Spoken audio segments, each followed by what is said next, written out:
Ibn Arabi explains, "In the spiritual realm, nothing is as it seems. What the eye sees and what the heart feels are rarely the same. This world is a realm of forms, reflections, and shadows, but the truth hides beyond them, deep within." Among the great masters of Sufism, Muhyiddin Ibn Arabi was not merely a seeker of this truth. He was also one who unveiled it, a guide who lifted the veil of illusion. Every word that flowed from his pen was not just knowledge, but a shaking of the soul, a call to awaken. According to Ibn Arabi, reality cannot be grasped through the senses. The spiritual world is not a copy of this physical one. It is its very source. Yet most people never reach that realm, for its language, its logic, its very essence are entirely different. In this journey, we will explore one of Ibn Arabi's most striking insights. In the spiritual world, nothing is as it appears. Behind every sign lies a secret. Beneath every word hides a deeper meaning. Sometimes what looks like light can lead you into darkness, and what feels like darkness may bring you closer to Allah. That is why one must tread carefully on this path. True understanding of the spiritual world is not gained through intellect alone, but through the eye of the heart, through inner perception. This teaching is not meant to destroy what you've been taught, but to help you hear again the divine voice within you. For Ibn Arabi says, "True knowledge already exists inside you. Your task is to rediscover it, to listen once more to that inner voice. And that voice always whispers, 'It's not what it seems.' Look deeper. Feel deeper. If you're ready, let us uncover the hidden truths behind the veil of this unseen world." The visible world, Ibn Arabi says, is like a hall of mirrors. Everything has a form, but its essence is hidden. In his understanding of Sufism, the veil is a key concept. Many veils hang before the human eye and heart, keeping us from perceiving truth. We judge by appearances, calling someone good because they smile, or kind because they help. Yet Ibn Arabi reminds us, goodness cannot be seen from the outside. It is defined by closeness to Allah.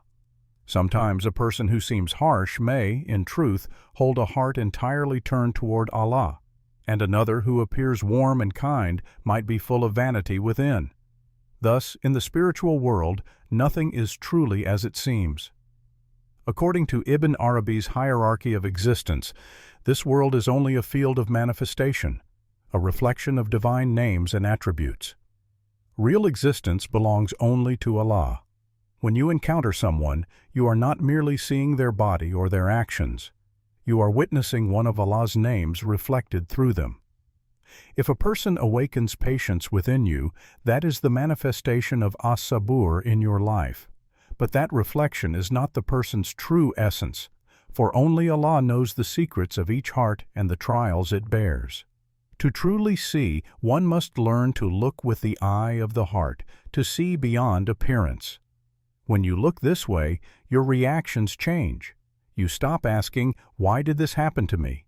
and start asking, "What truth is this event showing me?" Because the spiritual world speaks only in symbols, nothing is said directly. Everything is a sign, and only inner intuition can interpret it. Ibn Arabi often emphasized divine manifestation, the idea that Allah reveals Himself in all things, sometimes through a flower, sometimes through a friend, and sometimes even through an enemy. If you do not recognize this manifestation, then you are merely living through an event. But the moment you perceive it, you begin to hear what Allah is saying to you. And that hearing marks the beginning of spiritual awakening. Yet there lies a great danger here, to deify your own intuition and inner voice. Sometimes, while thinking we are walking a spiritual path, we are merely falling into the subtle traps of the ego. For instance, a person may start to feel chosen. But if that feeling is born from pride rather than humility, it is no longer a sign of truth. It is a deception of the self. That is why Ibn Arabi's warning is crystal clear. Not everything you see in the spiritual realm leads you to truth. Some things only imprison you within your own ego. Here, the role of a spiritual guide, murshid, becomes essential. because on the inner journey, even your own eyes can deceive you.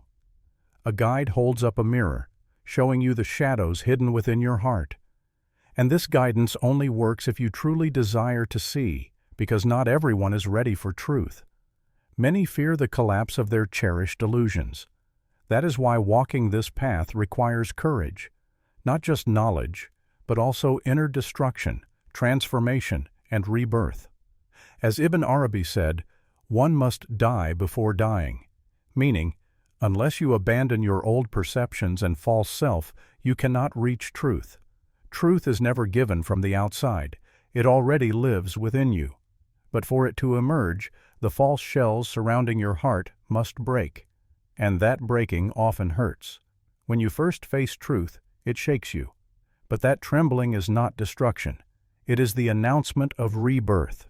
For when the soul hears the truth, it weeps. Those tears are not weakness, they tear the inner veils apart. And from that moment, you cease to merely look. You begin to see. You cease to merely live. You begin to feel the truth.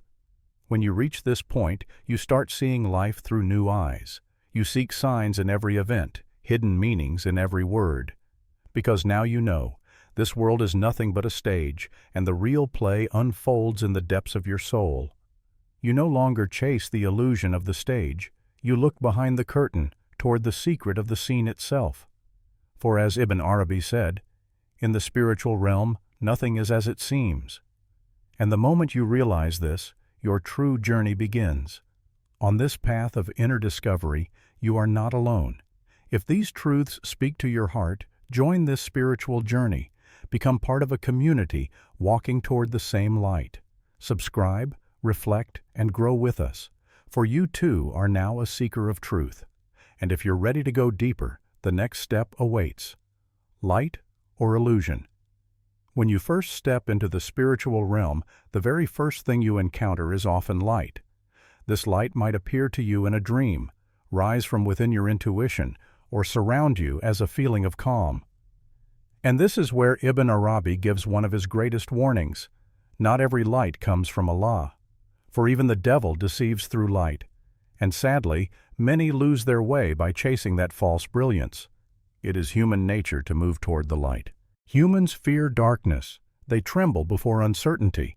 That's why, on the spiritual path, the first light they see often feels like truth itself. Yet, according to Ibn Arabi, one of the hardest tests on this journey is learning to distinguish true light from false light. For the devil does not only work through darkness, he deceives with radiant lies. He is so skilled that he hides fragments of truth inside false light, tricking the seeker without ever revealing himself. So how can false light be recognized? Its first sign is arrogance. If an inspiration or a spiritual experience makes you feel superior to others, it is not light, it is ego. True light comes with humility. It bends you, softens you, washes your heart, and makes you weep. For closeness to Allah can only be achieved by breaking the self. If an experience makes you boast about yourself, it cannot be from Allah. Ibn Arabi makes this clear. The self does not know Allah by speaking of Him, but by keeping silent for His sake. That is why true light silences you. It doesn't feed your pride, it deepens your stillness. Another sign of false light is emotional turbulence. A person touched by false illumination becomes overly excited, almost intoxicated by the feeling. But soon after, a sense of emptiness follows. Darkness seeps in, meaning fades, and the heart feels hollow. Because such experiences are temporary, emotional, not divine. True light, on the other hand, brings peace. Calm, steady, lasting peace. It anchors you within, guiding you toward silence, reflection, and self-observation. Ibn Arabi emphasizes that all spiritual experiences must be guided and verified. For sometimes a person believes they've reached enlightenment, yet they are only wandering in the imagination of the mind. A true traveler of the unseen must remain alert, both to the ego and to the traps of temptation. Not every inner voice comes from Allah. Some voices arise from suppressed desires, fears, and hidden arrogance.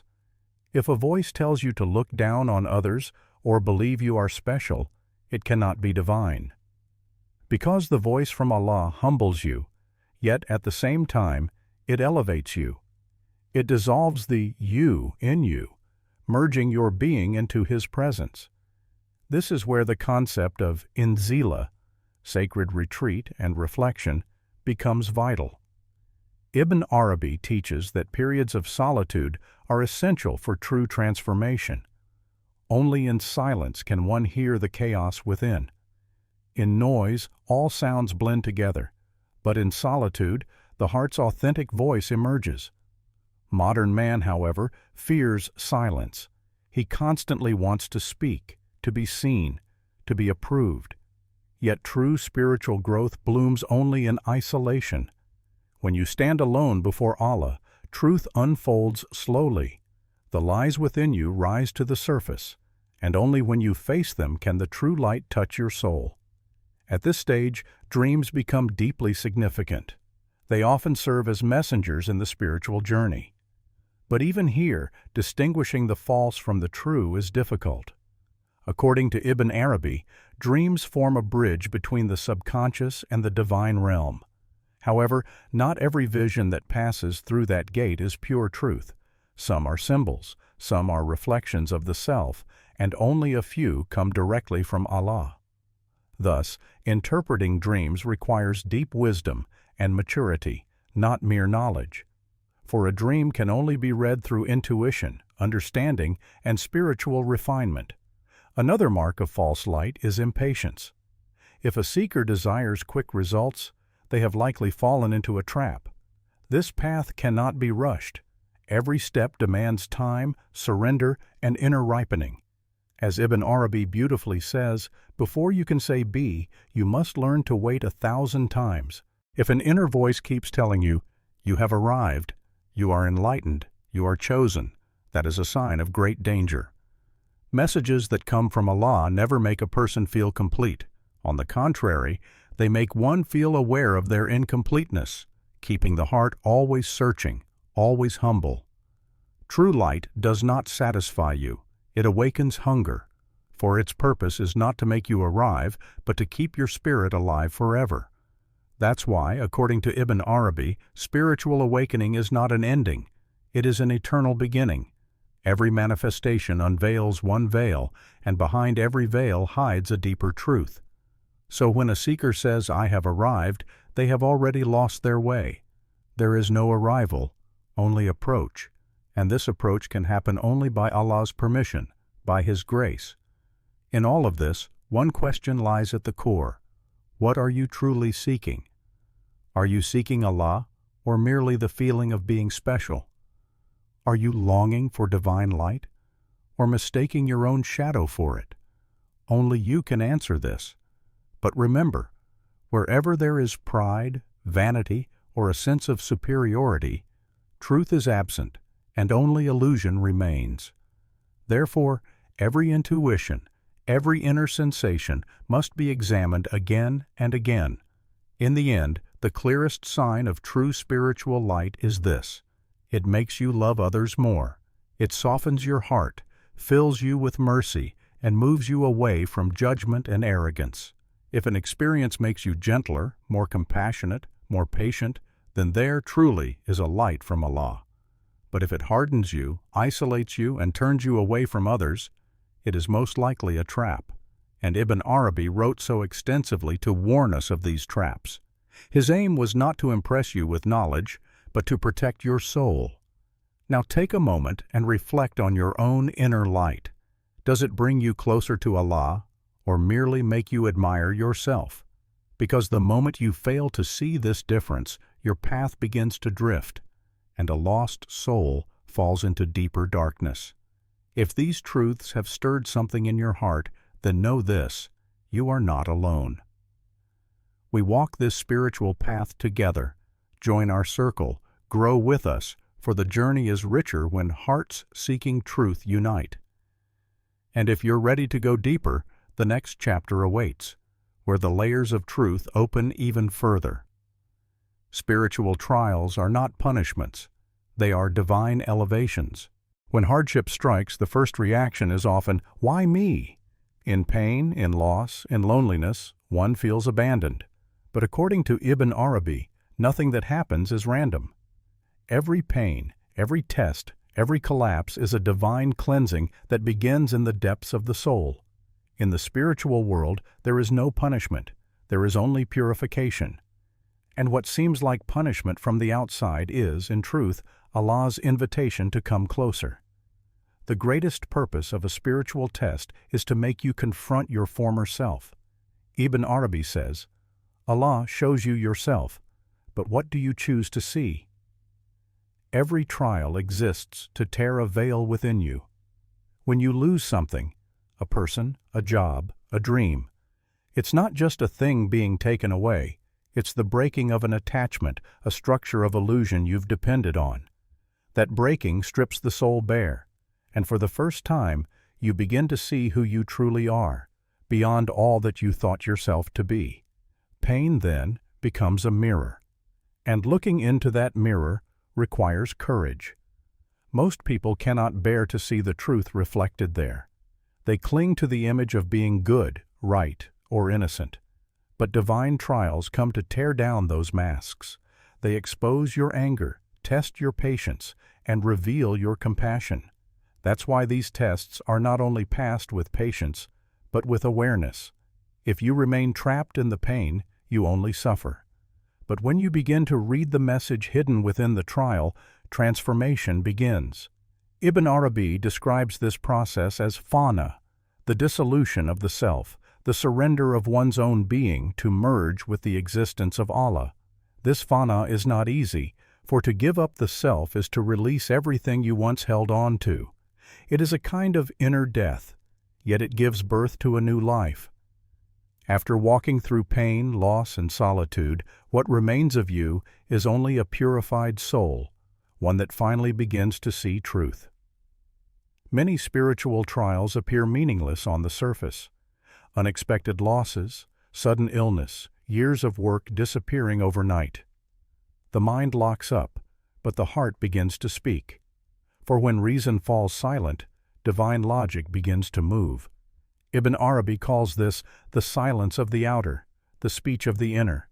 The outer world loses its meaning, but the inner world begins to whisper. This whisper can only be heard in the heart of pain. That is why instead of asking, "Why did this happen to me?" ask, "What is this trying to show me?" Every trial is a mirror, showing you a flaw, a direction, or a divine wisdom. If you refuse to look, the test repeats. But once you see what the mirror reflects, you rise to the next stage of your journey. Most people believe trials are passed only through patience, but patience is merely the beginning. The true task is to uncover the wisdom behind the trial. Ibn Arabi teaches that every hardship is the manifestation of one of Allah's names. A difficulty reveals As-Sabur, the patient. A loss reminds you of Al-Qayyum, the sustainer. Loneliness opens the gate to Al-Wahid, the one. Maybe you didn't plan to watch this video. Maybe it just appeared on your screen by chance. But nothing in this life is random. Perhaps this message was meant for you, for a heart that's been quietly searching for something more. Because when Allah wants to reach His servant, He doesn't always send a voice from the sky. Sometimes, He sends a sign through silence, through a thought, or through words like these. Ibn Arabi said, "Truth has already set out to find you. You are the one who forgot to look back." The spiritual path isn't easy. It shakes you. It breaks you. It strips away everything you thought you were. But it does so only to reveal what you truly are. This journey isn't meant to destroy you, but to awaken you. Every pain you've lived, every loss, every silence, was never punishment. It was a call to return, to Allah. If something in these words touched your heart, if a small part of you whispered, "This is what I've been missing," then you are not alone. We are seekers, just like you, walking this path together, remembering what the soul already knows. So take a moment. Write something in the comments, a prayer, a thought, even just, "I hear you," because your words might become the light that guides someone else out of their darkness. When you share truth, you become part of something eternal. Every time this message spreads, somewhere in the world, a heart wakes up. Subscribe if this message resonated with you, not for numbers, not for views, but because we are building a circle of hearts, a community of souls who remember. Remember this, brother, Islam is not something you only speak, it's something you live, and when lived, it shines. Your voice matters, your story matters, and your faith can be the light that changes another person's night into dawn. So share this light. Let's spread these truths together, because when hearts awaken, the whole world begins to glow.